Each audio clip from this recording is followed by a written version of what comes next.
Welcome back to Beyond the Spreadsheet, a podcast brought to you by the Institute of Chartered Accountants of Namibia, for short, ICAN, and I'm your host, Rodilio Lewis. Today, we're back with our next episode with another exciting guest. So sit back, relax, get out your notebook, and maybe even a calculator so we can get to know more about the amazing world of chartered accounting. The Spreadsheet is a new podcast brought to you by the Institute of Chartered Accountants of Namibia. It aims to move beyond the spreadsheet and delve into the minds of Namibia's most prolific chartered accountants, offering a glimpse into the finance and the accounting professions from their insights. Our guest today is a seasoned executive leading the finance, human capital, ICT, procurement, and administration functions. He's a dedicated professional with an excellent work ethic, and he's currently working as the Director of Finance and Administration at the Namibian Competition Commission. Please help me welcome our guest for today, Werner Hamata. How are you doing, Werner? I'm doing great. Can't complain. Thank you so much for making time out of your busy schedule. I know there's a lot to do in this country, so I'm very happy you could sit down with us today. Thank you so much. For any of our listeners or any of our podcast viewers right now that are sitting down and saying, okay, Rodilio, who is Werner Hamata? Where does he come from? Why is he in the chair today? Could you give us a little idea of who it is that the man in the chair across from me is? Thank you so much. Werner Hamata is a 38-year-old male born in Oshakati, and I grew up in Ongwediva, and I only came to Windhoek in my grade 8, and that's where I had my tertiary education as well. And I then went to South Africa to continue my studies. And then upon return, I have joined Deloitte as a trainee accountant for 3 years. And I then joined an institution afterwards, Namibia. And I come from a family of, we're born 21. Wow. And I'm number 19, if you look at which hierarchy or which direction you take that from.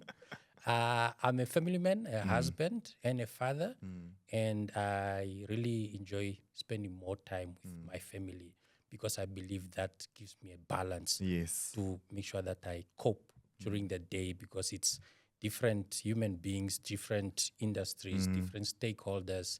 You're dealing with soft skills, different soft skills. So it really takes one to ensure that you at least have this balance and that you have peace at the home, because you will need that to just run through the day. So, yeah, I think I really enjoy doing what I do. It gives me very pleasure, and given where I came from, and just one person wants to really give back to society through the work I do, through family gatherings, and I just give back as a human being, as that boy that grew up in the streets of Ongwediva. Okay, now, Werner, I think it's great that you also mentioned that we need that balance. And especially when you're balancing both a professional life and a personal life, you need to make sure that there is that equilibrium at all times. But of course, stepping into the world of being a chartered accountant is obviously not easy. And a lot of people think to themselves, how do I go there? How do I follow that journey? What does that journey look like? And you're a seasoned professional in the category. So what does your journey look like as a chartered accountant? How did you start off and get to where you are today? My journey has been very rewarding and challenging at the same time. I'm probably one of the few that took a little bit longer. If I can just start off, after completing my tertiary education, which is the Bachelor of Accounting at the University of Namibia, I had to go to Rhodes and do what you call an intermediate, more like a bridging course before you can join the main postgraduate qualification. So in that year, I couldn't manage to get enough marks to proceed to the what you call postgraduate diploma in accounting, in other words, CTA. Okay. So I then came back home, but then I was also funded by an audit firm, which is Deloitte at the time. But then I have to join NAST. That time it was Polytech, but there's a program that was offered through University of KwaZulu-Natal.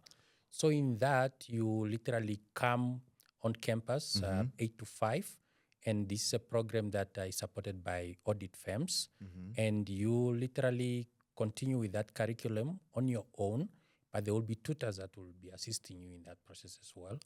But it was also challenging in the way that, okay, you come from roads and then you come in CTS, or what happened, all these noises outside, but at least you know why you are doing it. And in that year, unfortunately, I didn't make it for the postgraduate diploma in accounting.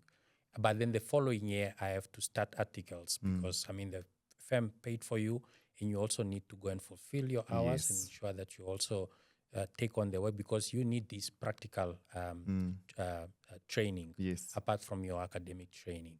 So in that, I started my first year of articles, but then I also redid my postgraduate diploma in accounting via distance. Now it's time to work. It's time to also study.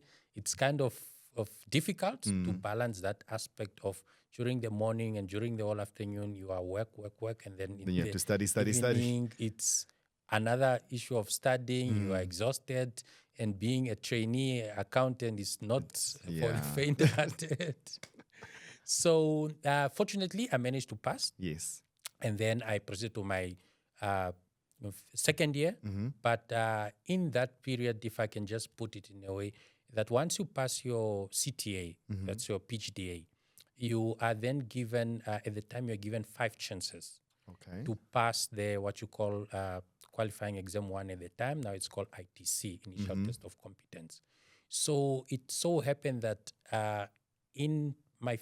for those 5 attempts, I was just not successful. With all 5? With all 5. Wow. So, and in that, I think in between that, after the 4th attempt, ICAN and SICA is the South African Institute of Chartered Accountants, decided to spread these exams over 3 years and 2 exams, 2 sittings in 1 year. Previously, those 5 attempts were 1 per year, mostly in January. But it came to a point where this was now revised, that you spread over, say, 3 years, but 6 attempts. So in that 5th attempt, I said, okay, I've got 1 more chance, so definitely I'll make it. It's my time to shine. And it's unfortunate I didn't make it. On the 6th one, the 6th one, I didn't make it. Was I devastated? Of course. Was I angry? Yes.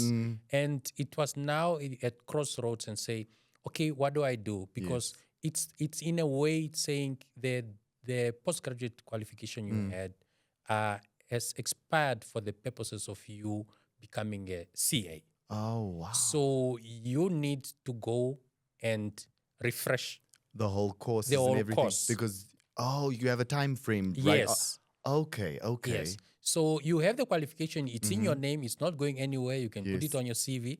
But for the purposes of writing the qualifying exam 1, you unfortunately have expired knowledge. And you need to go and just brush up. Yes. And obviously you need to put in the same effort, if not even double than what you did to gain that qualification in the first place. So after... I think I need to console myself. I need to put myself together and say, do I go back? Do I give up? What do I do? And your friends and peers and everyone has gone on through their journeys. So I was really at crossroads and say, me to go back to postgraduate. I've done this already. Where do I get the strength to do all this? So it really took me a year and a half to really consider that decision. And eventually I decided, okay, let me enroll with UNISA, distance still. And at this time, I think I was working. I was not in an audit firm per se, which makes it a little bit easier being out of that environment. But then in my reloaded per se postgraduate, I think I enrolled late. And in that enrolling late, I was now asking myself, okay, if I continue with this, I didn't come here to play. I came here for serious business. It's to pass. It's of no use joining a program that is almost halfway through. So I asked UNISA that, can I please defer this to next year, where at least I start just on time, just like everybody else. So eventually I did. And the next year I enrolled. But it was so... strange and also good in a sense that my mind was prepared. I knew exactly what is expected from me. I knew what is expected from UNISA, and I just need to come to the table and come and claim something I already had, but I have to put in the double work because there's been some time that you haven't been studying, and now that even information that you knew, and accounting evolves and the standards Constantly, changes, yes. and now the standard that you knew so perfectly well a few years ago, there's been a lot Doesn't of work changes. anymore, yes. So you really need to first just ignore what you knew back then and just approach it as if this is your first time doing it. Yes. So I got my sleeves up. I rolled with that PGDA, and just towards the final exams, I managed to write 3 because it's 5 modules at the time. But then in the process, I felt sick. But UNISA had an opportunity that, okay, you can apply for an aggregate exam and then you write in January. So comes the results on that year in December, I managed to pass the 3. And then luckily I said, okay, so I only have 2. And if I can just put in effort in this, Yes. definitely I will have this, what I already had. So I put in so much effort, and the challenging thing is also that it's December time. You are confronted with It's holiday festive season, yes. and people are enjoying themselves, but Yes. you always be reminded by your own self and say, My books. I need to study.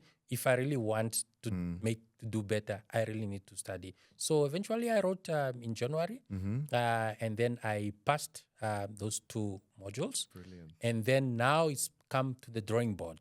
I now need to go back and write ITC because big now ones I now, have, yes. And the fortunate part, as I indicated, is that ICAN has now 2 sittings in a year. So obviously I couldn't write January because I just finished the postgraduate diploma. And now, fortunately, there was a June attempt. So if you look at it in this case, for me, it's the 7th, attempt. Basically, yes. If you're counting, But yes. it's a first attempt in terms of ICAN, and they are recording that, this is a first attempt. Yes. So I have not put in effort like I did with the other 6 attempts before. I put in so much effort. I gave it all that I could. And it's strange that the day before I just started panicking. I don't know what was happening. Maybe I was too overly prepared. Yeah. But I really took it on that basis that I think I have this undercover and I have to get this. And I think in that process, I actually ended up calling one of my mentors at the time when I was at Deloitte and say, look, I think I prepared so well, but I don't know why I'm panicking. And he advised me and say, just go in there, attempt all questions, because you leaving any question unattempted, it can really play out negatively for you. So he say, stay calm and just ensure that you attempt all questions and don't panic. And so I went in there and I really did what I could. But I think even the simplest things that I knew, I ended up doubting myself while I'm writing. I said, maybe this thing is not meant for me. What is wrong with this thing? All these years. All these years, I went back. I think I did what I could. And so, and it's so unfortunate that I didn't make it. I didn't make it 7th attempt. Not even with lucky number 7 Not even yet? with lucky number 7. It was one of those, it was painful. It was painful. And in that moment, I'm telling myself, really, this thing, maybe it was not just meant for me. I mean, what can I do? This was one of those attempts that I really gave it all I could. My mind gave it all. And it just didn't work out. It didn't stick, yes. So after that, I think I was waiting for the results when those results came. And the interesting thing is we were sitting at Joker's with a friend of mine. We were all waiting for results. So we ordered pizza. He started his pizza. So by the time those results come out at 4:00, okay? Oh, in the morning? No, in the afternoon? In the afternoon. Okay. So when the results came, so he saw his results on his phone, and I'm there still chewing my pizza. You're like, I'm not looking now. I'm not looking now, and So by the time I looked at my results, I was unsuccessful. But then my friend told me that, I'm eating this pizza like this. I didn't make it. I said, We are but you are together." eating so calmly, like nothing is happening. He's enjoying his pizza, and he said, yo, we really need to act like we want this qualification. There we And go. we need to walk and we need to talk Yes. so that we really be serious with this. And we took it back and we just did a reflection and said it wasn't a difficult exam. Perhaps maybe there was one or two things that we're maybe not just ready for, but surely next time we'll conquer this. So yeah, and so time came to prepare for the January sitting. And in that January sitting, I think I was a bit chilled. I was chilled in a sense that I now changed my approach. I was more calm.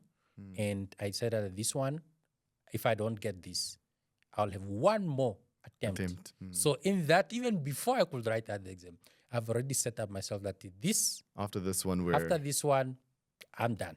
we're not going to chart any We're accounts. not going to try it. You look at the resources that you've put in, you look at the time and all that.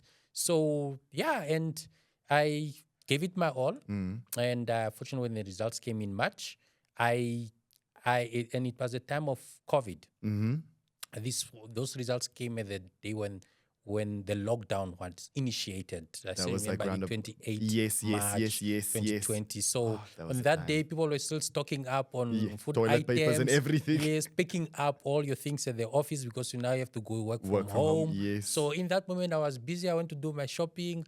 I came, packed my things, and I refused to look at the results. The results came already out at 4 o'clock, and I was just quiet. And so when I looked at the statistics, I tried to make sense of the statistics, and I said, this person who passed in this category, it can only be me. And that's what really took me to go see by my email that was sent by ICAN. And I was and really, I couldn't believe it. And 7 attempts and only the 8th attempt that I made it. And I was thinking, okay, had I given up, where will I be today? And I really refused to give up in that. So, but it's so strange that after passing that, and in just preparing myself now that I need to register for board 2, which is your assessment of professional competence, you need to register for a course, which is your APT. It's you need that in order to be able to practice to register for the exam. Okay. So this one is a different ball game. You have your ITC, which is qualifying exam 1, or ITC, testing your initial competence. Now this one is testing your assessment. You call it assessment of professional competence. So it's a different exam. This one, it's you do it 18 months after you complete. I mean, within your articles. But for me, that I've been out of the audit environment for so long, it's one of those that you need to join teams, study teams. You only do it successfully, really, if you are in a group. And as long as you are registered for that program, you can be in a group with anyone as long as you're on that program. So, and unfortunately, in that period, in between that, I went through a divorce. So it was one of those that, okay, I need this. And how do I do it with all these emotions, with all these aspects? And unfortunately, I told the program facilitator that I will not be able to continue this program this year. I'll join next year. So in that process next year, mentally wise, I was just puzzled. I said, I don't think I have the energy. I can try, and until the program facilitator says anything we can do to assist, I said, no, I think I just need some time to myself. So, and then the third time around, I said, look, I really need to do this. And in that year, I've also met someone. And it was so perfect that everything was just flowing. And having that support system and ensuring that at least my needs are catered for in terms of just proving that your mind is really ready for this. And I pushed for that year. I've took all these assessments, And then it's fortunately I got married in a matter of 8 months Wow. after meeting my partner, and she was really on that emphasis that after I told them my journey and the 7 attempts and all that, they said, you really need to do this. Yes. Whatever support you need, I'm here I've for got you. you. And you just relax and focus. So I wrote the exams we wrote in December, and these results came in February. And I was still having those doubts that, Yes. maybe it's one of those, I didn't make it. This is one of those final exams Where it's really and now it's done. done. So, and then when the results came, I was successful. And it was a feeling. Surreal, man. I felt it, and I woke up maybe for 2 weeks thinking, is this true? Is this real? Was this email meant for me? Exactly, So you look back and just reflect that, have I given up in the process? Really, what will I have made out of that? And after passing, I just saw opportunities coming from one side to the other. I started acting in this position, but I've been performing in that role for quite some time. But then I continue acting, and then until I eventually ended up on the job, also because of my strongness in terms of my academic qualification. Yes. Really contributed much to that. And it's one of those that I always share with those that really want to become CAs, that look, you need to stick to the goal. You will have noises on the side. Yes. You will wake up days and say, I can't do this anymore. You want to quit. But then if you quit, you will still be the same age. If you 10 years, 5 years from now, but you don't want to also live with regrets. And for me, it was one of those aspects that I really don't want to live with regrets. If I can do this, why not? Until only death can stop me from becoming a CA. And I really gave it my all. And I look back, and as tough as it was, I enjoyed the journey. But I'm proud of really my journey, and I like sharing it because it can encourage one or two people out there, and just ensure that perseverance and hard work, dedication, commitment, you'll get there if you just put all that together. No, I think that's brilliant. And I think what's also so nice is also just understanding that you had a partner with you to help carry it. And I think we've had a few episodes already, and we've already had some amazing guests. And I think the overarching concept, or not concept, but conversation is that you need that balance. Yes. There's constantly a need to balance the work life and then the personal life. Yes. And if the personal life isn't the strong enough foundation, the work life crumbles. Yes. And like when you look at something like trying 8 times, like I really I don't know if I've ever tried that hard for anything. Like I still can't swim at this big age of mine. Like I can't even float, and I've tried, and I'm like, maybe I should take a page from Werner, and I need to fix this up, because and I'm also very big with numbers. I love numbers very much. I mean, we're talking numbers here. But not lucky number 8. That's when you're playing pool, that number, if you get that, that's the last one you strike. And when you strike that one, you've won. Yeah. And Fall 7, stand up 8. Hey, see.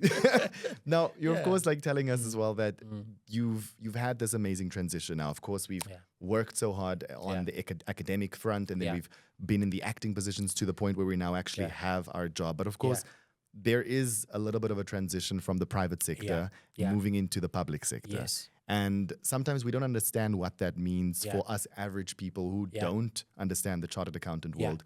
But as someone that is living proof that you can make those switches, what was that transfer like? What was that process like? And what are some of the challenges you face, and how did you overcome them? The interesting thing there is that in the private sector, it's one of the aspects that come out is profit-driven institutions, and the numbers must set the tone. The efficiency is on another level, and there's a huge difference really in terms of the private and the public sector. In the public sector, and it's well known for all sort of things. So you'll find whether that's where corruption, nepotism, favoritism, and those all aspects. And these are aspects that really create a very bad image to the public sector. And you'll find one, I remember at the time, say, you really want to go into the public sector? Are you sure you can handle all that? And I said, look, I come from audit background. And there also you are bound by certain professional conducts. Yes. And in auditing that, you've experienced entities that are really in the public sector that are known for all sort of things. And you look at what really is contributing to that. Ethics is one of the key things that really lacks. And if you come from an audit background, you ought to really know what can make and break an institution. Yes. And one of also the challenges is coming into the public sector of people who have been employed for so long, and they will tell you that, hey, look, I've been doing this for the past 20 years. You can't tell me to do it differently. I've always been doing this. I know the ropes. I know how it the works. ropes. I've been here. You're just coming now. And also aspect of, you are young, and we've been here. We are older than you, and all that. And it's really hard to break that aspect of the professionalism. And just as much as it may not be a profit-driven institution, but it's still professionalism should apply, because in terms of that, with being in the public sector, you need to serve the public, and you also aspect of what is the impact on the economy and what can you contribute to that. So you really come to an aspect that what can you contribute, what can you bring, what you gain over the years. In terms of just ethics, how do you maneuver around to ensure that all stakeholders are not left out? Yes. Because you have external stakeholders and you have internal stakeholders, and just ensure that you bring a culture that someone will always look up to and say, if I can only be him one day, if I can only do this, I can probably do things differently, especially the young people. And it's really people from the private sector that can also bring so much learnings to the public sector and say, it's not that bad, people in the public sector will also be able to just take things differently and say, we are doing this for the common goal of the institution and the economy and the country at large. It's not a competition, because you also need to ensure that you break that perception of the public versus private. Yes, because you want to be in an institution that is also striving. Yes. And not only private entities should strive, but every entity should strive. But it's really one of those areas that it really needs one to be patient, and because you are dealing with people from different background, different soft skills and so forth, but you really need to have the courage and that strength to ensure that you bring something to the table that one can walk away with. Now, let's talk about what you've brought to the table at the NCC. Yeah. Because that's now the main table, the main chair that you're sitting in at this current moment. And for any of our people that might be tuning in right now that are sitting down and saying, okay, Rodilio, Werner, what is the Namibia Competition Commission? What is it all about? What does Werner do there? What does your job entail? And how do you make sure that everything runs the way it does? Yeah. Well, the Namibian Competition Commission was an act of parliament, that is Act number 2 of 2003. And this act mainly is to promote and safeguard the competition in the country, so that at least the economy is also enhanced in a way that you really try to do away with monopolies where you can. This institution regulates mergers and acquisitions, so that these mergers and acquisitions do not necessarily drive out smaller businesses and any other entity that is in that operating in that economy. And it also deals with aspects of price fixing. To put it plainly, and these are public cases that are out there that the Commission has dealt with over the years. For example, in the panel beating industry with insurance companies, you will find that there was a case where the panel beaters had an agreement with insurance companies. So if your car was involved in an accident, you go want to go for panel beating, you're only restricted to go to a specific panel beater. Oh. But now you as a consumer, your choices are limited. But the commission is also there to ensure that the consumers have wider choices. Yes. You can go to any panel beater that you can afford, that it's of your choice, and you're not restricted to There we go. with a specific panel beater. There's also cases where matters went from High Court to the Supreme Court, and on technicalities, I will give you an example of the NAMAF, it's Namibia Association of Medical Aid Funds, where it was battled out in court that you do not have jurisdiction over the medical aid funds. But the issue there was that it was more to regulate competition in that industry, to say medical doctors, you don't ought necessarily to also charge the same fees. Yes. So Dr. A can charge a different fee from Dr. B. Yes. But now if Dr. A and B and C to Z charges the same fee, what choices do you have as a consumer? Exactly. And it goes on the different cases that have been dealt with. And also just to ensure that currently there are investigations this way also in the newspaper against the commercial banks to say that this is the prices that are set. Are they in line with the Act, or is there contraventions into that? And you also find that certain mergers and acquisition, entity A will merge with entity B without notifying the commission. And in terms of the Act, that is a contravention. Because with regard to mergers, you really need to see that what is the harm on the economy, and also, as I stated earlier, are you driving anyone out of business? Yes. And also, what are the public interests? Lately, there are aspects of saying, why is people from outside the country the only ones acquiring certain entities in specific industries? But we are not in the business to say, no, you cannot have an international company coming to buy shares or merge with an entity locally. That is the focus of other institutions that are tasked with that.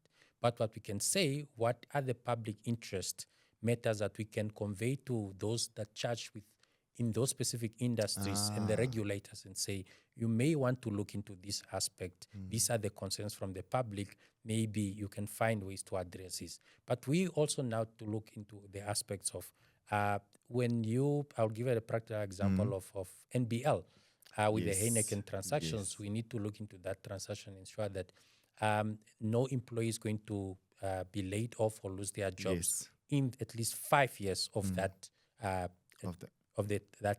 merging. And then also, what are the aspects that NBL should look into in terms of giving back to society, giving back to the corporate social responsibility. Yes, exactly. And ensure that at least you set up certain programs just to ensure that you are not only in the business of just selling your products, but also what do you bring to socially.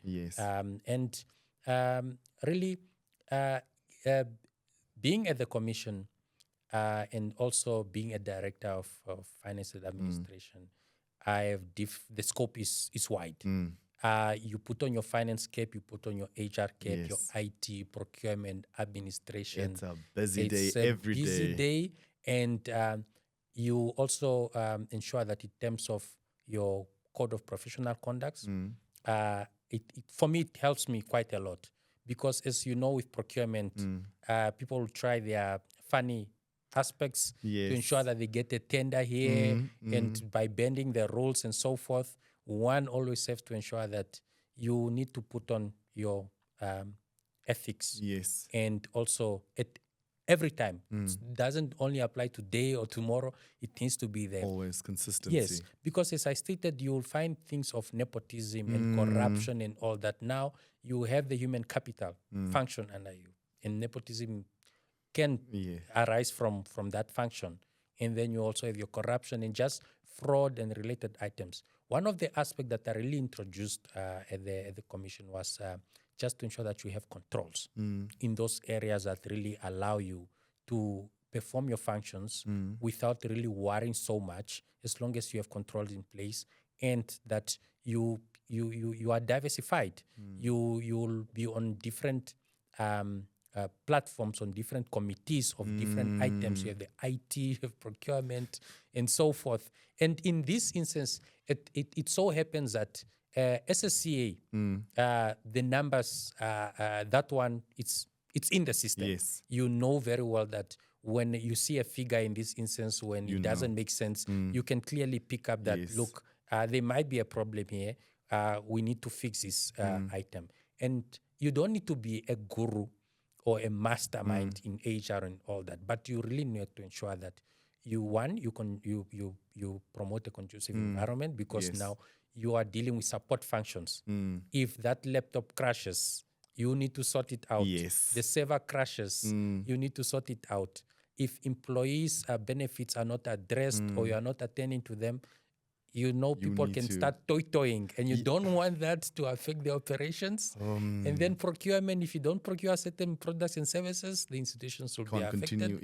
Even from the driver to the cleaners, you ensure that they perform their functions, just also to ensure that you have a conducive working environment. It's a broadened scope, but one of the aspects that really I take away from this is that I don't get to deal with one aspect on a daily or on a weekly or on a monthly basis.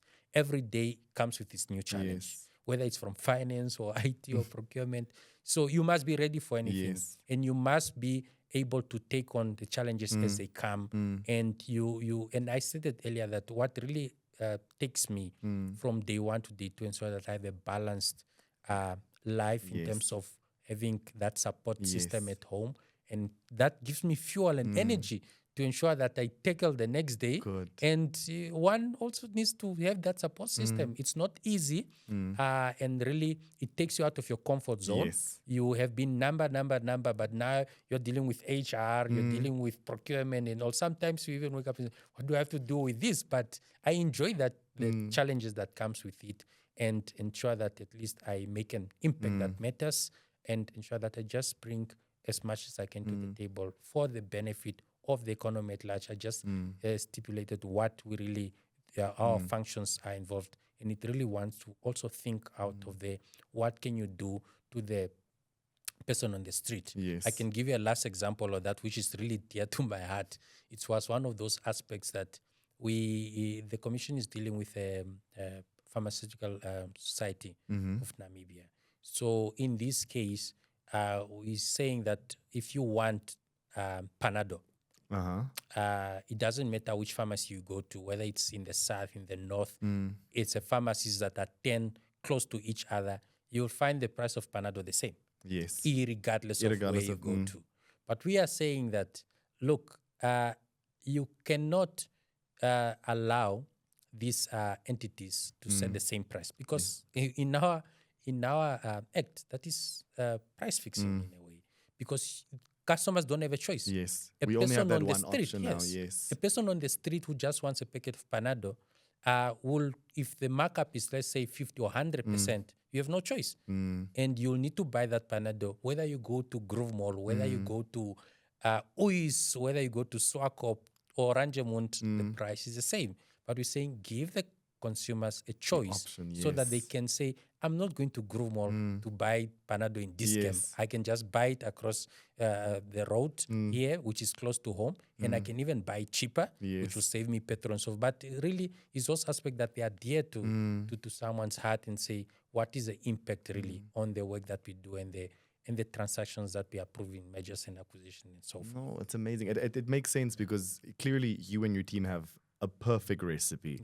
Because managing more than 80,000 businesses in the country must be difficult. It has to be difficult. So looking at all of the work you guys do, making sure that you are so on key with everything, every little hat that everyone wears, everything is so interconnected, and it really needs to stay like that, and that foundation needs to be there for the entire thing to move forward, because it's a big Yeah. ship, and if Yeah. that ship can't move forward Yeah. because there's a blockage, or Yeah. this person that was supposed to put the coals in didn't put the coals in, Yes. now we don't have steam for the engine. So it's Yeah. it's interesting to see how the recipe comes together for everyone. It's different for everyone. Yeah. But I'm sure you had some great mentors as well. Yeah. I mean, if you look at the amount of time you spent just studying and refining your craft and making sure that when you step into the business world, you know exactly what you're bringing up. So Yeah. who would you say is one of your biggest mentors or your inspiration in work? Like when it comes to you sitting back and going, was it not for that one, it would Yes. not. Who would you say is your biggest inspiration behind the work that you do? Yes. My biggest inspiration really, and where I draw it from the aspect of how did I arrive where I am now, and coming from primary school. I attended my primary school in Ongwediva and introduced to the world of accounting in grade 8. And in that, I developed a passion for accounting. But it was so instrumental that in my grade 11 and 12, I met she's called Miss Aris at Ella Duplessis. She really turned accounting into something that I really loved. And she also saw the potential in me. And she actually introduced me to the audit firm, which is Deloitte. Yes. Although it took some time after completing grade 12, I only had Deloitte in my mind. You knew you had your heart was set. You knew. So it's in my grade 12, she decided to enroll me for HICSI at the time, which is a higher level at the time. And unfortunately, it was too late to be taken on the HICSI program, but she did all she could. And I was the only one from the school that she said that she was like, want you to do HICSI for accounting. But unfortunately, it was too late to register for that.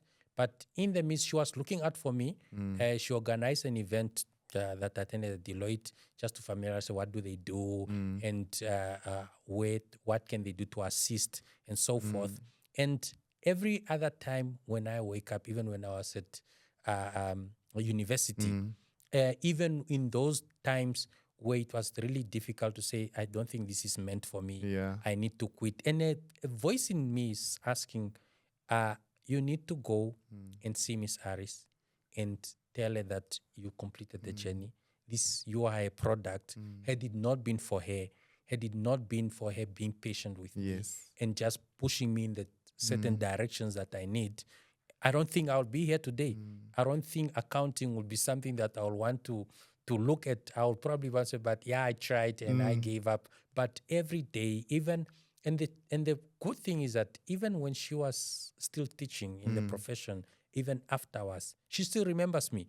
I don't think there's many teachers that will remember their student even after many years. It's been more than 20 years that I've left high school, but she still remembers that is my product. And I'm really proud of the efforts that she put in me, and also just ensure that it can start way back. Yes. And my journey really started way back, where I look at most of the reasons really why I did not give up. Or say, how will she feel if all the efforts that she put in and I give up on this? It's I don't want to live with that. But it was a way of me to ensure that she trusted me, she had faith in me. And if she had faith in me at that stage already, it means that there's so much potential. Yes. And I don't want that to go to waste. And I'll be one person that will at least remember that is my product, and she'll be proud of that's me. amazing. That's amazing. Now, Werner, we're running out of time, sadly. Nice. And I know you like your time. They need to, the numbers need to be matching. Yeah. But before I do let you go, for any of our listeners and all of our viewers that are watching, that are just sitting down and saying, because what I've enjoyed a lot about our conversation today, and I think this might be my favorite episode, guys. I'm sorry. Might be my favorite episode. But I think what's so beautiful is like the human aspect of it all. And the journey that you went on. Because I feel like a lot of times people think like it's overnight. You can just overnight wake up and then bam, you're there. Pay enough money to this university and you're in. Know enough people, network right, and you're in. But to listen to you talk about how it took you so many times up to 8 times. Yeah. And then you had to go back and get to the next level where it's like 3 times Yeah. trying to get to finally get in, to Yeah. finally sort of it's such a powerful story. It's such a Yeah. powerful testimony also, just to understand that when you commit to something, Yeah. you need to see it through. Yes. You need to push through it. Stick to the goal. And if you look at accounting in general, you can't stop midway. Yeah. There's no way. can't. If we are opening our trial balance and we Yeah, are running yeah. I can't stop halfway through and yeah. say, okay, I've now done Yeah, enough. yeah. The balance will balance. Yeah, It won't yeah. balance. So it's so important to have all of these aspects, all of these things in place, and just to make sure that firstly, I'm okay and I'm ready mentally, Yes. spiritually, Yes. physically, Yes. and I'm ready to take this on because Yes. as we've been talking now, I've realized again, it's not an easy job. It's not. It's not an easy profession. It's not an easy lane to be driving down because the amount of effort, the amount of work, the amount of pressure that comes in with it, the fact that one number not being in the right place can throw everything off. out. And sometimes that's how we see life. Yeah. And listening to how you've spoken about life, you never allowed one of those numbers to be out. And when they were out, you went back. Yes. You went back, did the research, did the data, checked everything again, and made sure that it was all correct and it was conducive. Yes. So before I do let you go, for Yeah. any of our listeners that are sitting down, listening and saying, I feel inspired. Maybe I don't want to become a chartered accountant. Maybe I want to become a president. Because Werner is telling me I must believe. Yeah. What is that final piece of advice you just want to give everyone just in terms of pursuing their passion? And if their passion is being a chartered accountant, what is that final piece of advice you'd like to give them? Yeah. I think taking into account all sectors, all professions, and just a human being in general, one of the things that I really live by every day is that no matter what you do, you must be able to sleep peaceful at night. Yes. You must go to bed without fear that you may have done something that may implicate you, especially in this field, accounting and auditing. You need to ensure that you are at peace, and it talks to ethics. Yes. You live by it in your sleep and ensure that no matter, and it's so funny that in the public sector, when people hear of auditors, they already, police officers, you did something is wrong. No, if you do the right thing, you will sleep peaceful at night. Yes. No matter which profession, no matter whether it's public or private, you must be able to ensure that whether you see ACC or police coming at the workplace, you are free. Yes. And that basically means that your ethics must really be polished at every given point in time. And further than that, is just to ensure that one needs to be dedicated. Yes. One needs to be committed and persevere. And discipline. And disciplined. And most importantly also, mental health. Yes. In all these aspects, as much as we can be an A-star student and this is going well and other aspects are not going well, you need to fix that. Yes. You need to identify which areas of your life need to be enhanced in a positive way, because those can affect you at work and also at home, and also because you're also in an industry where you have to network. Yes. And also you're dealing with a lot of people, different soft skills, interpersonal skills, but you need to be in the right mindset to juggle between personal, business, work, and all this scope that one is tasked with. But one really just ensure that you remain focused on the goal and that you enjoy the journey, be it at home, be it at work. Have fun, because at the end of the day, it's of no point going to work, but you don't have fun.